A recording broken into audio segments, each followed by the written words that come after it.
focus on your customer. A lot of startup business owners, myself included, I think you like to think about your product, you like to think about your service. That's probably the part of your business that you're most passionate about. But in my view, the way that you actually make a business succeed is start with your customer. Who are you going to sell to? What are you going to sell? And actually, why would they care? And if you can get those first few customers, actually make a sale, get someone to actually give you money for your product and service, then you're on the way. Try and resist focusing on your product and service in advance of having any customers at all.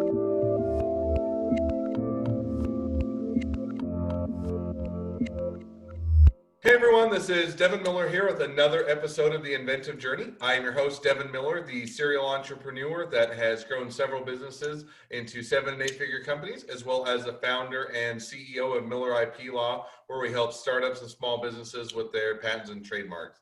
And today we've got another great guest on the podcast. His name is Elliott King. And Elliott is the CEO and co-founder of a PR and marketing firm, Mint Twist. Kind of telling you just a quick summary of his journey. So Elliott really started his journey when he was about 8 years old, had a personal computer at 8 years old, taught himself to code, and more specifically to make games. And then from there kind of stayed interested in computers throughout his life, was able to be doing a good job as a programmer, worked in Silicon Valley for a period of time, went through the middle of the dot-com boom and the dot-com bust, and then went through and found that companies weren't actually a lot of companies weren't generating revenue as much during that period of time. So you started, I think, building websites, figuring out SEO, and then from there kind of evolved and pivoted a bit more to the marketing and PR firm that you're at today. So with that much as an introduction and a quick summary, welcome to the podcast, Elliott. Thanks, Devin. It's great to be here. So I gave maybe a very quick introduction or a little bit of an info, but why don't you back up and tell us a little bit more about your journey? Yeah, so you quite rightly said my journey started when I was a child. I was sort of 8 years old. I was born in the 70s. So I was a child of the 80s. And one Christmas, I think it was about 1984, I got a first generation personal computer. Obviously, it wasn't such thing as the internet then. So that personal computer shipped with, I think 1 or 2 games. I think it was ping pong and Tank Destroyer. So these were really, really basic, almost single pixel games, really. And once you get bored of playing those 2 games, you kind of, as an 8-year-old child, you reluctantly pick up the manual to see what else there is to do with the computer. And that's how I discovered programming, because there were these listings in the manual that you program your own game. So that was my first taste of programming. So you did the programming for a period of time. Do you want me to keep? Go ahead. No, so maybe jumping into just no, go ahead. I was going to. As an 8-year-old, first of all, kudos, because first of all, even today's day and age, which I think programming has gotten a considerably a bit easier than what it was likely when you started out. And I took computer programming while I was in college, and I remember we had to go through, we went through binary, and then we went through, a few more iterations, got to C, C++, and did Java and all those. And it was, a college level course. So first of all, kudos to you for any 8-year-old even figuring out programming at all to make anything work or whatsoever. But, so then you said you did computer programming for a period of time and you stayed interested. So how did that, starting at 8 years old, then trickle over to what you did in high school, college, and then into your business? Yeah, so I stayed interested in programming as a child, primarily through wanting to program games for myself. And thanks for saying it was difficult. I have to say, in some ways, computers were possibly more accessible when they first came out, because there was no such thing as Windows. Everything was a command line. So the concept of typing things into a computer and typing command structures wasn't quite as possibly as complex as it might seem today. But that's an aside. I stayed interested in computers and ended up taking a computer science degree at university in the UK in a city called Leeds. And after graduating, I graduated into a world where there was an extreme shortage of computer programmers. Now, I know that's to some extent true today, but it was particularly true in that time for a number of reasons, not least because we were just coming up to the year 2000, and there was this worldwide belief that there was a big problem with the way that computers had been programmed in the switch from moving to 1999 to the year 2000. So the 99 on the end versus the 2 zeros. And there was a lot of computer software that was driving lots of large systems for lots of large companies all over the world that needed to be adapted so that it wouldn't fail once we had this date change.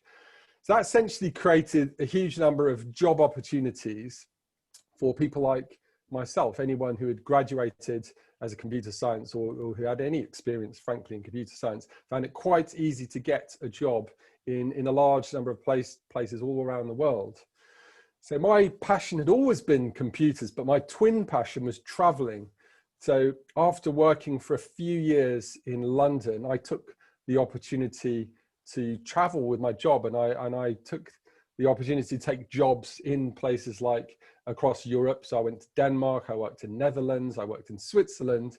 And in 1999, I was lucky enough to get a job in Silicon Valley in the United States. And for me, as a relatively young programmer, this was a really exciting opportunity to learn a whole bunch of new skills.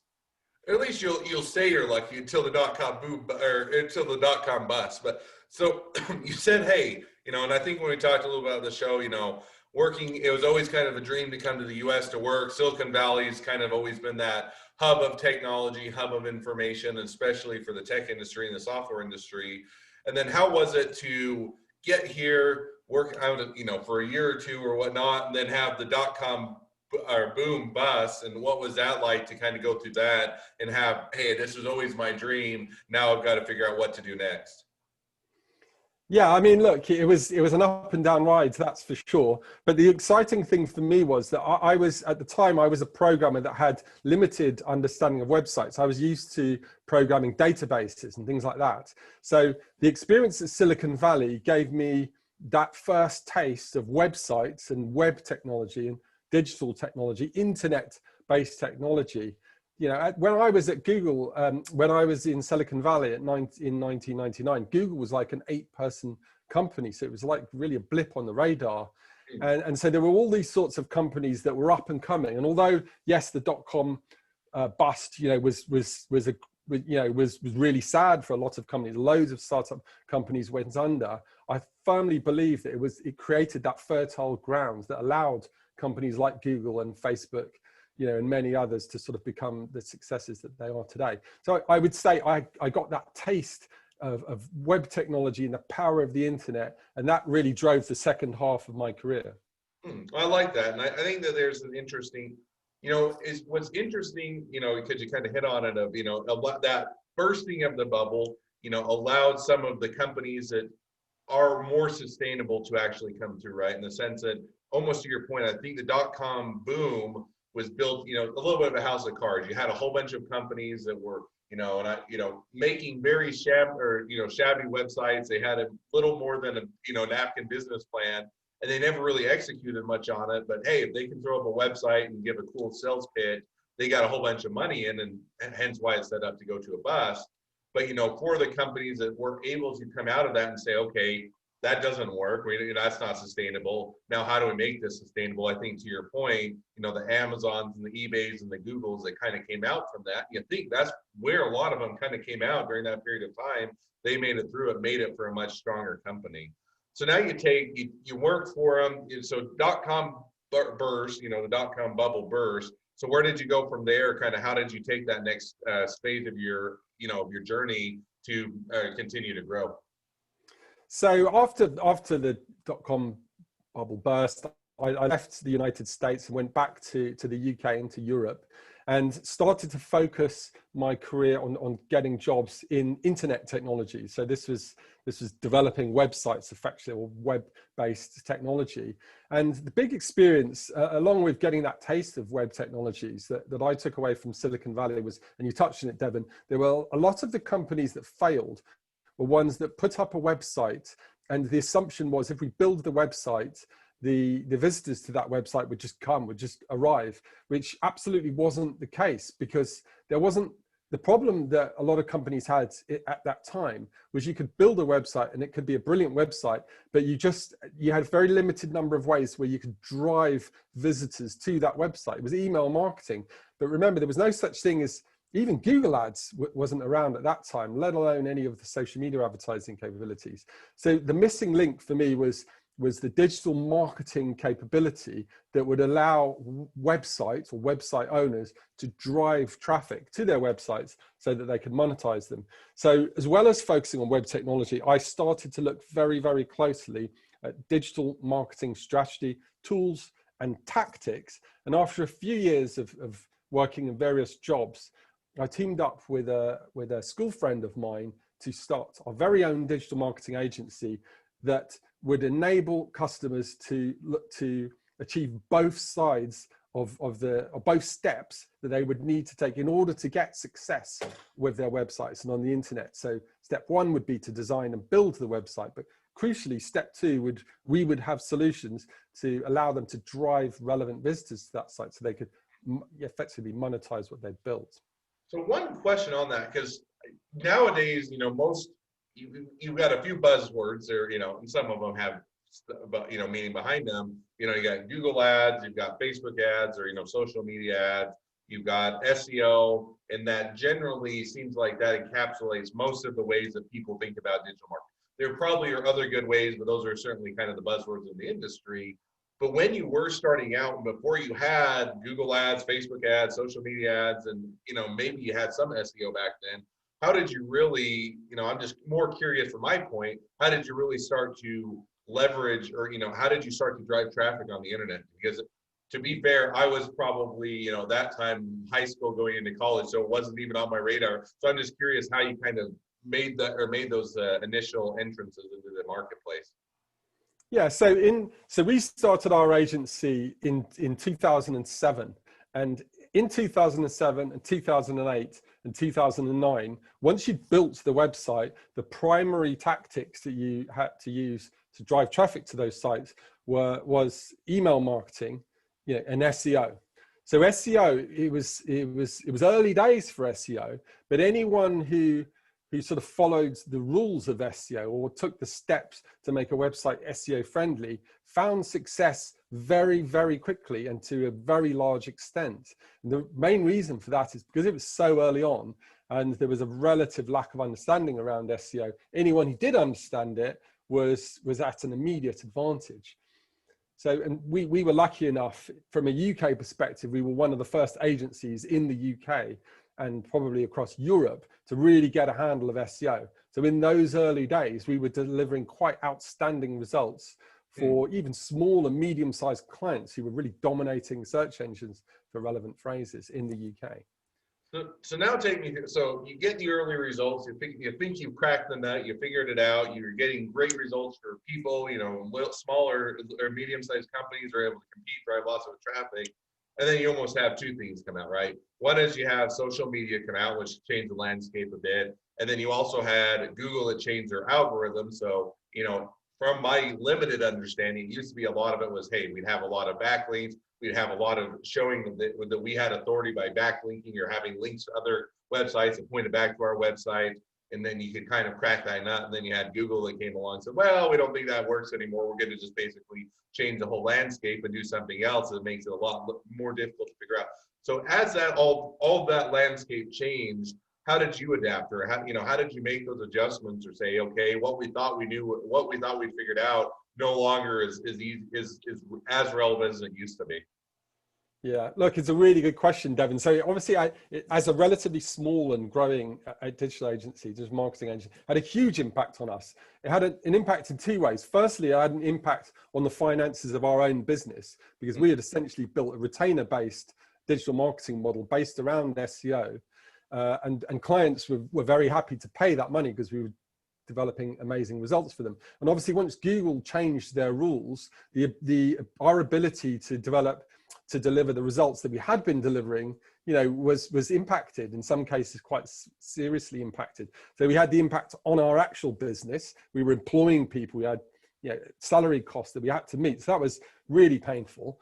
But then we also knew that in order to make our business viable for the future, we had to reorganize ourselves, reorganize our service, our products, to make sure that they were relevant and they would actually, add value to the market. So the short answer to your question, it was really, really painful. And it took us about 18 months of re-engineering our service and focusing, as you touched on, it became a more holistic approach to digital marketing. So it still incorporated SEO, but incorporated a lot more content. And crucially, it made use of the emerging social media channels. So we were syndicating content across social media channels and building connections using those networks.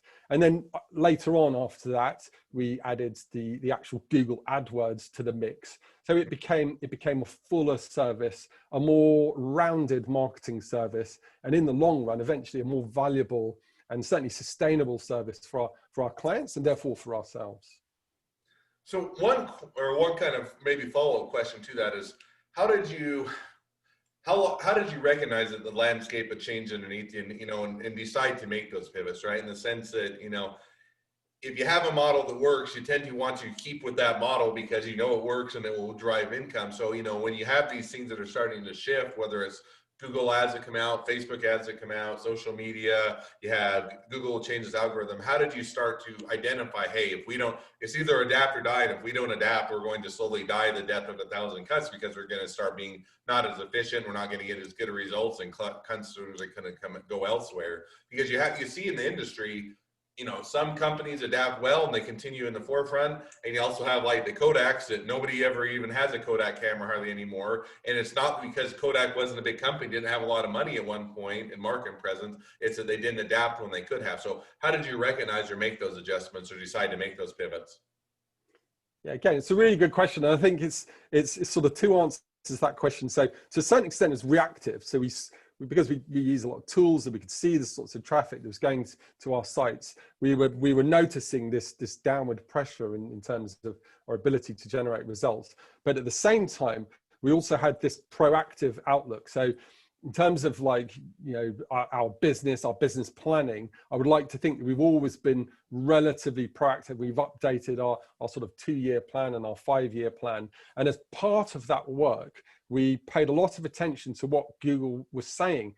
Google, to be fair to them, have always been quite fair and open about the direction of travel in which they want to take their search algorithm. So by following what Google was saying, by following the key constituents within Google, we were able to see where we needed to go in order to correctly position our services for our clients. So I would say it's a mixture of reacting to the changing data that we're seeing in front of our eyes, but also delivering on a sort of proactive plan around where we needed to evolve our own products and services. Okay, no, makes good sense. So now we fast forward to today, and you guys are, I figured out how to adjust, how to pivot, how to make those, adjustments in order to continue to be successful. Not that it's not pain, and that, and it is, and I think that's one thing that oftentimes gets overlooked is, you always get kind of the highlight reels of business. You always get to hear, yeah, we figured it out and it was hard, but no, it can be hard. It can be difficult when you're looking at, we have to lay people off, or we're losing customers and we're having to figure things out and we don't know and it's uncertain. But you made it through all of that, and you're saying, okay, we made our pivots and adjustments, and it brings you to where you're at today. So where do you guys where are you at today, and kind of where do you see the next 6 to 12 months going for you? Yeah, look, it's a great question. So where we've got today is we've carried on growing our agency in terms of number of people working with us, size of clients, revenue. We're focused on growing our agency, but we're very, very conscious that it's not just about growth, it's about sustainability. So where we see the broader marketing and advertising industry going is that there is going to be a huge focus on digital, as there already is, and that focus is likely to continue to grow for a few years yet. But we're a piece of, as far as looking for solutions for their functions, for their do need those clients, potential clients into actual clients, and retain clients and create awareness. But we're very, very aware that we need to connect with agencies like PR agencies, like communications agencies, like branding agencies. Those agencies are a big part in shaping and the sales and organizations need today. So we're actively trying to connect ourselves with other relevant agencies that we have, that we believe have complementary services, so that we can be able as we possibly can to our clients. Because ultimately, particularly if you're an agency so focused on providing value, and so alongside a growth objective, we're looking for companies that we can partner, we can services for clients. No, and I think that makes, perfect sense. You're saying, hey,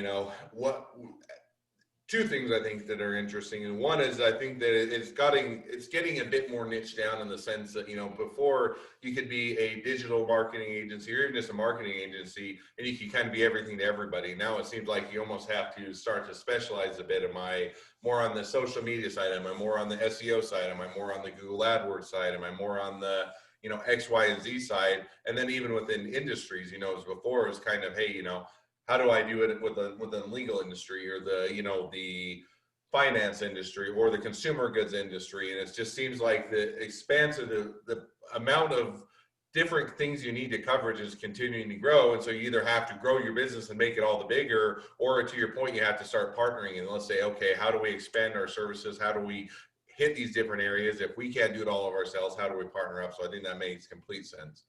Well, as we get towards the end of the podcast, and I always have two questions that I ask at the end of each episode, so maybe we'll jump to those now.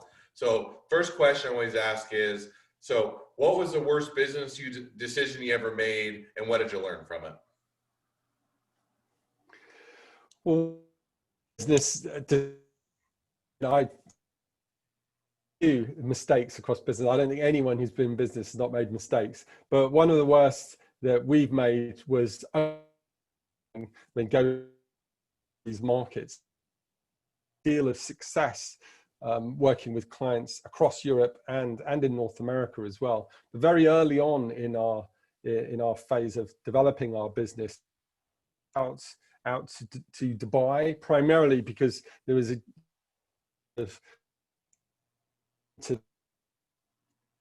and we felt that we could tag on to the back over in setting up a local office, setting up investing, hard cash into to try and grow.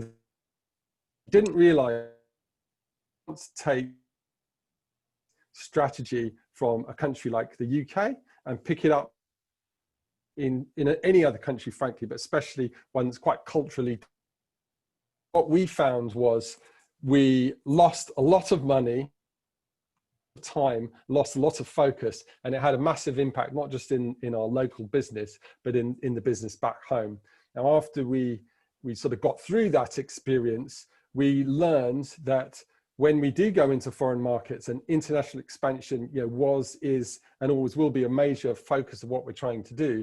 But when we do go into a new market, we will do our research so that we understand the local customer, the local USPs that we need to be able to compete, the local pricing strategy, the local delivering strategy. Essentially, you have to make a new mini business strategy to go and target a new market. And I would say that was a big mistake that we made, but it was also a great lesson that's stood us in good stead since. No, I think that's I think one that if you don't understand your market, and that can be everything from you don't understand the local culture, the location, the people, the business, or it can be as much as you don't understand the industry and says, oh, I can do everything to everybody. And I think that the same rule applies, is you really do have to understand who your market is, who the people are, and then understand how you need to adapt and specialize your message. And if it's a different country, it may be different cultural things, it may be different language things, it may be different, tastes, it may be different ways that people market and everything else. And I think to your point, if you figure that out and you adapt it, you can be much more successful. If you kind of lag behind and you don't figure it out, then you're going to forever not reach or attain the success because it's not going to work nearly as well. So perfect. Second question I always ask is, so if you're talking to someone that's now just getting into startups, just getting into small businesses, what would be the one piece of advice you'd give them? Like if I'm talking to any startup, what I would say is focus on your customer. A lot of startup business owners, myself included, I think you like to think about your product, you like to think about your service. That's probably the part of your business that you're most passionate about. But in my view, the way that you actually make a business succeed is start with your customer. Who are you going to sell to? What are you going to sell? And actually, why would they care? And if you can get those first few customers, actually make a sale, get someone to actually give you money for your product and service, then you're on the way. Try and resist focusing on your product and service in advance of having any customers at all. So that would be my number one takeaway. No, I think that's great. And I think that one thing I'd add to that is when you're getting your first customers, the trap that you always fall into is you go sell to friends and family. They always are either one, too nice to give you honest feedback, and two, they'll support you not because they think it's a great business or great product, but because they don't want you to fail. They love and care about you. So find customers that aren't just friends and family, but find your real customers in your client base, talk with them, get that feedback, and also go out and start selling to them. Well, as people want to reach out to you, they want to connect up to you, they want to use your HR or marketing and PR firm, they want to be an employee, they want to pick your brain, they want to be your friend, any or all of the above, what's the best way to connect with you? So on the social media channels, I hang out on LinkedIn. My name's Elliott King. It's 2 L's and 2 T's, and you can definitely connect with me there. Please feel free to ask me any question there. I'm also on Twitter. For the agency, you can find us at minttwist.com. All right. Well, I encourage everybody to check you out both on social media as well as check out your website, use your services, get to know you more, and appreciate you coming on the podcast.